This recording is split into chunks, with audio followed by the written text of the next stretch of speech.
విద్యాశాఖ మంత్రిగా ఉన్న రేవంత్ రెడ్డి, ముఖ్యమంత్రిగా ఉన్న రేవంత్ రెడ్డి మొన్న ఇబ్రహీంపట్నంలో ఏవిఎన్ రెడ్డి అనే ఒక బీజేపీ ఎమ్మెల్సీ పెట్టిన లేక్ ఫీల్డ్ ఇంటర్నేషనల్ స్కూల్కు రిబ్బన్ కట్ చేయనిక పోయిండు.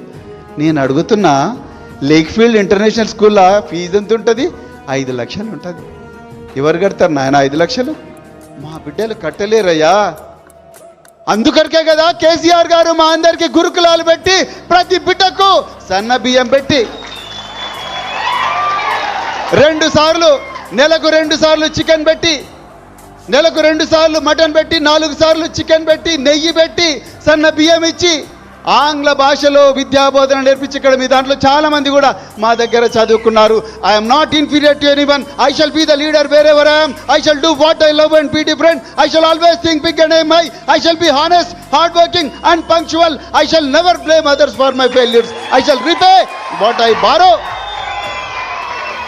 I shall neither beg nor cheat. I shall never fear the unknown. I shall never give up అనే ఒక కొత్త భాషను తెలంగాణ బిడ్డలకు నేర్పించింది కేసీఆర్ కాదా?